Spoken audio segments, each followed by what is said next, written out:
Bem, o nosso projeto, o Evangelho por Emmanuel de hoje, traz um texto do livro Fonte Viva, capítulo 150, a oração do justo. A intenção desse texto e daqueles textos complementares que eu trago não é conceituar a oração, é fazer abordagens que fazem a gente refletir sobre essa questão da oração. Ele começa de uma maneira muito profunda no texto, e ele foi escrito a partir de um versículo de uma carta de Tiago, Tiago 5,16, onde o Tiago diz: a oração feita por um justo pode muito em seus efeitos. A oração feita por um justo pode muito em seus efeitos. Então a oração de um justo tem mais poder. A gente vai discutir o poder ou vai discutir o justo? Talvez fosse melhor a gente pensar o que é o justo. Vem de quê? Vem de ajustamento. Mas de ajustamento onde? Ajustamento às leis divinas. Então, a pessoa mais ajustada às leis divinas, primeiro ela vai saber pedir, ela vai ter mais critério para pedir, porque não vai ser como a gente, na nossa ingenuidade, na nossa infantilidade, a gente acha que a oração é para a gente pedir o que a gente quer. A gente sai vivendo aí do jeito que a gente quer, deixa a vida me levar, a vida leva eu, as nossas inferioridades afloradas, a gente deixa elas tomarem conta da nossa vida, a gente age sempre por esses impulsos, por essa força que a gente traz dentro da gente, que aliás a gente veio para modificar, transformar, aperfeiçoar essas forças. A gente não luta contra elas, e aí quando essas forças trazem a ação, através dessas forças inferiores, trazem consequências desagradáveis, aí a gente cai de joelhos e vai pedir isso, pedir aquilo. Ou então quando a gente tem meros desejos, eu estou apertado, eu quero desejo numa coisa. Então tudo isso, ao longo da minha história humana, eu usei a oração como uma forma de fazer as minhas vontades. E o que foi ensinado no Pai Nosso foi que seja feita a vossa vontade. Então o justo é aquele que compreende mais o que seja feita a vossa vontade. E nós somos aqueles que queremos fazer a nossa vontade. Então tem uma distância grande aí entre a nossa vontade e a vontade da lei divina, e a vontade desse conceito maior de vida. E é essa diferença que é o nosso conceito de oração. Mas o Emmanuel traz esse texto de uma maneira muito bonita, ele vai longe. Olha como é que ele começa dizendo: considerando o desejo, as ondas do desejo, em sua força vital. Olha, ele está dizendo que o desejo tem força, força de vida. E considerando a vida, a força que o desejo tem, considerando isso, todo impulso e todo anseio é um tipo de oração. Constituem orações que partem da natureza. Então, olha, quem faz oração? É quem vai para alguma igreja fazer uma oração? É quem cai de joelho fazendo uma oração? Desse ponto de vista aqui, ele amplia muito mais o conceito de oração. Porque aqui, todo impulso e todo anseio provocado pelas forças do desejo constituem oração. Então, quando eu tenho um desejo de matar, eu estou fazendo uma oração, a oração da morte. Quando eu tenho um desejo de fazer o bem, eu estou fazendo uma oração. Quando eu estou lutando para vencer as minhas dificuldades, eu estou fazendo uma oração. Quando eu estou lutando pela vida, em vez de reclamar, em vez de lamentar, eu estou lutando pela vida, eu estou fazendo uma oração. Desse ponto de vista, sim. Desse ponto de vista, todo impulso. E olha, como a gente tem impulsos imperfeitos, eu tenho que dominar esses impulsos imperfeitos. O que eu estou fazendo? Eu tenho que modificar minhas orações imperfeitas. Quando eu tenho esses anseios inferiores, o que eu estou fazendo? Orações inferiores. Então viver é fazer oração. Viver, acordar, pensar, sentir é fazer oração. Aí a gente amplia muito mais o conceito de oração e não é mais aquele minutinho que a gente vai para algum lugar para cair de joelhos, desesperado de coisas, né? Nessa linha, Emmanuel diz que o verme, quando está arrastando, ele está fazendo uma oração. É uma oração para que ele se locomova mais fácil. A loba, quando está acariciando um filhote, ela está fazendo uma oração de aprendizagem do amor, para diminuir a fera que mora dentro dela, através daquele sentimento que ela nutre pelo filhote. O homem primitivo, quando adorava o trovão, ele estava fazendo uma oração de compreensão, que ele pudesse compreender mais a vida, as coisas. Olha como ele Emmanuel ampliou esse conceito de oração. Aí ele fala que as necessidades do mundo, a partir do esforço dos seres viventes, então não são só as necessidades, a partir do esforço. Então é o meu esforço diante das necessidades que valem por súplica. Olha a lembrança que a gente tem dos aflitos, bem-aventurados os aflitos. Por quê?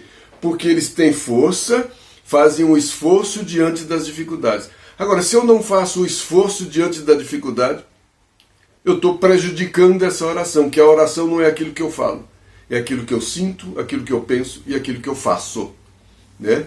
Então, viver em oração, viver de acordo com a lei divina, a gente vê a vida de Jesus foi uma oração. É claro que ele se afastava, subia no outro para fazer oração, porque a oração tem alguns conceitos, né? A oração traz equilíbrio, paz, força, harmonia para aquele que consegue se conectar com alguma coisa além dele, com alguma coisa maior. A oração serve também na enfermidade, a oração traz força, energia, movimenta os centros de energia, reorganizando os centros de energia, elas trazem saúde. A oração também é intercessória, eu posso, nessa mesma onda, essa mesma frequência de vibração, de pensamento, de conexão com essa força divina do universo, eu posso interceder por alguém, tudo isso é possível. Mas e depois disso? E depois que a oração, naquele momento, me traz mais paz, mais força, mais harmonia, ou que naquele momento movimenta meus centros de força, ou que eu possa ajudar alguém colaborando com uma oração de intercessão para que ele também movimente os seus centros de força e se fortaleça. Está aí a partir daí. A partir daí a gente lembra de Jesus. Vá e não peques mais. Porque a força funcionou naquele momento, mas eu saio daquele momento, eu levanto, eu estou ajoelhado pedindo não sei o quê, mas aí eu levanto, vou embora para viver a mesma coisa, para pensar da mesma forma, para sentir da mesma forma. Aí não adianta, eu não estou cumprindo. Esse vá também é significativo. Vá significa continue, não pare, não fique lamentando, não fique reclamando, vá. E não peques mais, mude a sua forma de ver, mude a sua forma de viver, aproveite a lição dessa dor, dessa situação, ou dessa dificuldade, ou dessa dificuldade natural da existência, da vida, da luta, porque tudo isso é oração. Então o esforço diante desses momentos representam verdadeiras orações. E o que é que a gente faz diante desses momentos? A gente amolece, a gente desiste. Olha como a gente consegue fazer muita coisa ao contrário. Tem um texto também de um livro traduzido do Correio Entre Dois Mundos, do Hernani de Santana.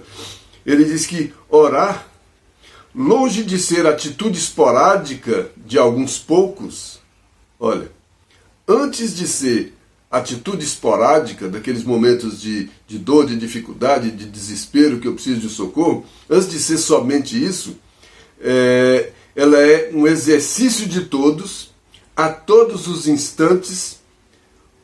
Ela é um exercício de todos, a todos os instantes. Então, viver, reencarnar, é orar. Acordar todo dia, abrir os olhos, enxergar o mundo, a vida, e ter força para viver, é orar. Essa força que me dá esse impulso, como ele diz lá, ó, esse impulso, esse anseio, os meus desejos, o impulso, o que me leva para viver, isso representa esse desejo representa um movimento na força vital. Isso me traz vida, vida para enfrentar as dificuldades. Então viver é orar. Aí o Hernandes Santana diz: longe de ser atitude temporária, esporádica de alguns poucos, ela é exercício de todos, a todos os instantes. Ela é força de conexão que mantém as sintonias em ação. Oração é força de conexão que mantém as sintonias em ação. Então, se eu vivo fora desses princípios do que seja feita a vossa vontade, de bondade, etc., da oração, eu estou fazendo que conexões?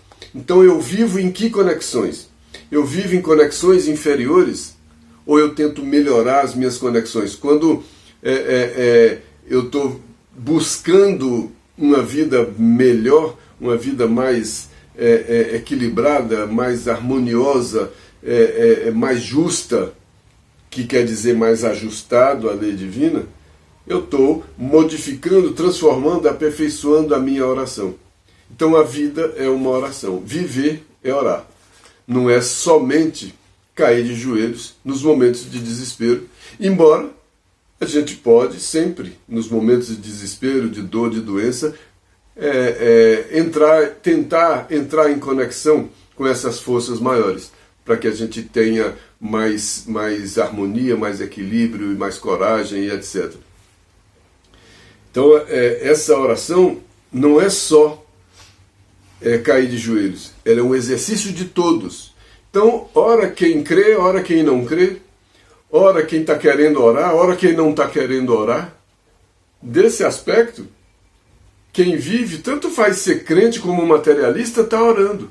Agora, vai ver que tipo de oração está fazendo, né? Porque a sua atitude é uma oração. Porque todo impulso e todo anseio é um tipo de oração. É uma oração natural. Por isso que os animais, até os vegetais, tudo ora, porque tudo cumpre. Quando eu falo que seja feita a vossa vontade, eu estou fazendo a oração da vontade do Pai. Aí o Emmanuel diz, com relação a esse nosso desejo de ter respostas para as nossas orações e etc., ele diz que há processos de solução demorada e respostas que levam séculos para descerem dos céus à terra. Porque não é simplesmente alguém que está ali respondendo.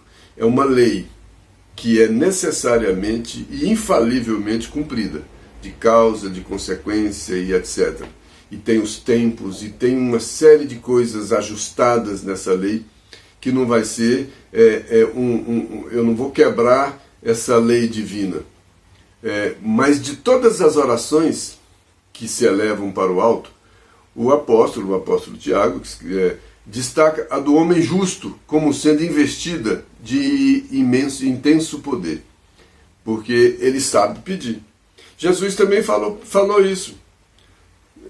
Quando estiveres em mim e as minhas palavras estiverem em vós, tudo que pedirdes será feito. Olha se não está falando a mesma coisa que Tiago. Ou Tiago falou a mesma coisa que Jesus. Quando estiveres em mim e as minhas palavras estiverem em vós, isso vai ser quando? Eu vou estar ajustado. Essa vai ser a oração do justo. Porque aí eu não vou pedir injustiça, eu não vou pedir coisa equivocada, eu não vou pedir coisa contrária à lei divina. Eu não vou pedir o mal, que é tudo que é contrário à lei divina. O Emmanuel diz que nesses momentos a consciência reta no ajustamento à lei conquista as amizades e intercessões numerosas.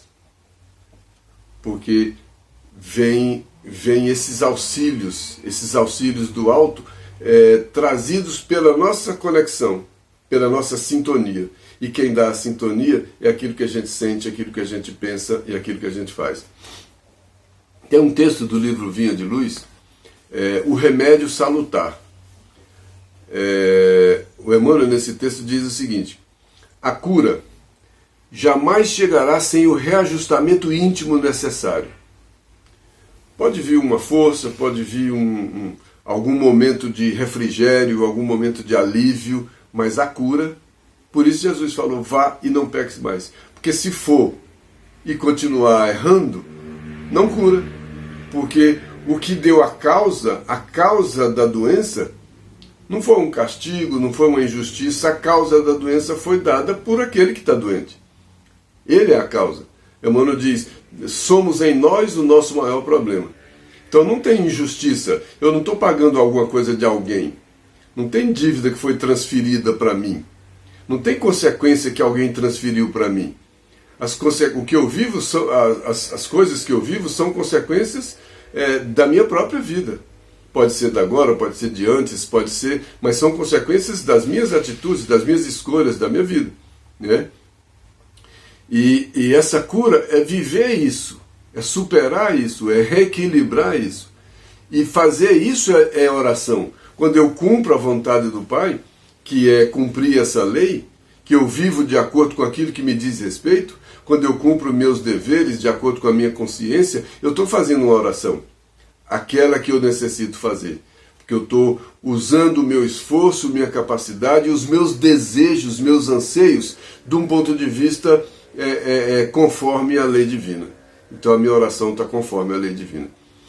A cura jamais chegará sem um reajustamento íntimo necessário. E quem deseja melhoras positivas no processo de elevação, aplique o conselho de Tiago. Ser justo. A oração do justo. Nele possuímos remédio para que saremos na qualidade de enfermos encarnados ou desencarnados. Porque nós somos imperfeitos encarnados e imperfeitos desencarnados. E todos, naquilo que sentimos, naquilo que pensamos, naquilo que fazemos, estamos, em última instância, estamos orando. Aí o Emmanuel comenta, aprende assim a agir com justiça e bondade, e teus pedidos subirão sem entraves, porque o justo, em verdade, onde estiver, é sempre um cooperador de Deus. O justo é um cooperador de Deus por quê? Porque ele não está contrário à lei divina. Ele não está usando a lei divina para o seu benefício, porque aí ele não seria lei divina. Não seria para favorecer, através do seu egoísmo, do seu orgulho, da sua vaidade, aí ele não estaria usando. Né? Para ser esse cooperador, tem que ser o justo. É só o justo que é cooperador, porque aí está cooperando com esse grande universo de equilíbrio, de harmonia, de construção, de aperfeiçoamento, que essa é a lei divina. Esse grande universo de oportunidades, de coisas criadas, simples, ignorantes, e que vão crescendo, mudando de estado, mudando de natureza e se aperfeiçoando até um dia acontecer esse encontro. Não é um encontro com alguém, mas esse encontro consigo mesmo, essa plenitude da alma, do espírito, que está de acordo com a lei divina, que aí não sou mais eu quem vive, é o Cristo que vive em mim. E aí nós somos, como Cristo falou, eu e o Pai somos um. Tem um texto do Emmanuel, que está no livro Pão Nosso, capítulo 59, sigamos até lá. Esse texto Emmanuel escreveu a partir daquele versículo que eu comentei, do Evangelho de João, quando Jesus falou, se permanecerdes em mim e as minhas palavras permanecerem em vós, pedireis o que quiserdes e vos acontecerá. A gente sempre interpretou mal isso, né? A gente sempre gostou desse final. Pedireis o que quiserdes e vos acontecerá. A gente pode pedir o que quiser e vai dar certo. A gente gostou dessa parte. Mas tem um quando, né? Quando nós estivermos em Jesus e as palavras dele estiverem em nós. Quando a gente for justo. Porque o pedido do justo é um pedido justo. O justo não faz pedido injusto. O justo não faz pedido de privilégio. O justo não faz pedido fora da justiça divina. O justo sabe o pedido justo. Por isso ele tem mais poder, porque é o poder da lei divina. Ele está pedindo que o rio corra na correnteza. O injusto pede para que o rio mude o curso. O injusto pede que a lei divina seja quebrada. essa grande lei, ela não vai ser quebrada. Agora, o pedido justo é o pedido que entra no fluxo, que entra na corrente universal da vontade divina. Esse é o pedido do justo, que esse vai ser atendido. Aí Emmanuel disse na oração do Pai Nosso, Jesus ensinava exatamente isso, né? Que seja feita a vossa vontade. Por que Jesus falava na oração do Pai Nosso que seja feita a vossa vontade? Emmanuel diz que ele sabia que a vontade humana é ainda muito frágil. Olha, ele usou a palavra frágil, e é frágil, mas é imperfeita. É essa vontade que é um tipo de oração, que o mesmo Emmanuel falou nesse outro texto. Essa outra vontade é uma força que movimenta. Então ela é um tipo de oração. E Jesus sabia que a nossa vontade, que a vontade humana, é muito frágil. Então, com a vontade frágil, o pedido é frágil. Por isso, ele ensinou no Pai Nosso, que seja feita a vossa vontade, para a gente aprender isso, e viver isso, pensar isso, refletir sobre isso, e sentir isso, que seja feita a vossa vontade, o que significa isso. E que inúmeras lutas rodeiam a criatura até que aprenda a estabelecer a união com o divino. Ainda tem muita luta para cada um de nós até a gente se transformar nesse justo. É muita luta que tem pela frente até a gente ser esse justo. E até a gente estar no Cristo e as palavras dele estarem em nós. Tem muita coisa ainda para a gente construir. E aí a gente precisa dessa vontade, dessa oração, que é essa intenção, essa vontade no bem, esse desejo no bem, essa vontade de fazer. Porque isso movimenta, e isso é uma oração. Emmanuel continua comentando disso. Apesar disso, a lição da prece foi sempre interpretada pela maioria dos crentes como um recurso fácil. Historicamente, a gente sempre interpretou esses recursos, a prece como um recurso fácil. É só pedir, apertou, apertou, vai ali e pede. E a gente pede absurdos, completamente contrários à lei divina. Não é o pedido do justo, porque não é um pedido justo. A gente faz muito pedido injusto. Então o nosso pedido é o testemunho da nossa imperfeição. Se a gente parar para pensar o que a gente pede, no que a gente pede a gente está se entregando. A gente está comprovando quem somos. Tem gente que pede para alguém se dar mal. Imagina, que pedido é esse? É um pedido do justo? Tem gente que pede alguma coisa para si em prejuízo de todos. Que pedido seria esse? Será que teria uma força divina para cometer injustiças? Para me dar e prejudicar um monte de pessoas? O que será isso? É igual o Deus do futebol, dois times jogando, eu vou pedir para Deus para o meu time ganhar, o outro vai pedir para Deus para o time dele ganhar. Já pensou? O que seria isso? E uma força divina, um Deus ficava ali num estádio de futebol. Um Deus fica ali no estádio de futebol, esperando as orações das torcidas para ver qual torcida que ia orar mais. Já pensou se o mundo fosse assim?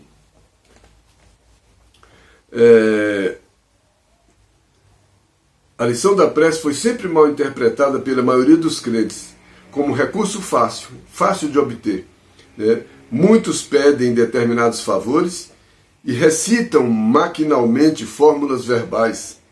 Certamente não podem receber imediatamente a satisfação dos caprichos próprios. Por quê? Porque são pedidos injustos. São pedidos contrários ao bem. São contrários à lei divina. E por quê? Porque no estado de queda ou de ignorância, o espírito necessita, antes de tudo, aprender a submeter-se aos desígnios divinos a seu respeito. Então, muitas vezes, a gente pede uma série de coisas que não são pedidos do justo, são pedidos injustos e não somos atendidos.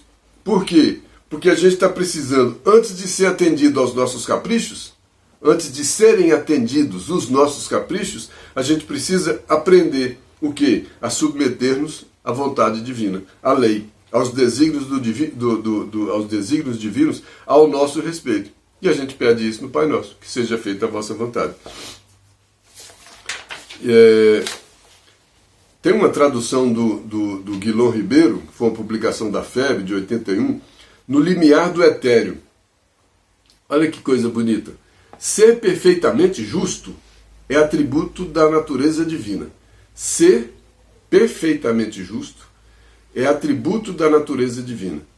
É esse atributo que a gente busca, ser perfeitamente justo, sermos perfeitamente justos. E não somos, mas pretendemos um dia. Sê-lo no mais alto grau das suas possibilidades é glória humana. Ele não falou o tanto, no mais alto grau das nossas possibilidades. Cada um, de acordo com o seu processo de evolução, está em uma possibilidade, que está escrita na consciência.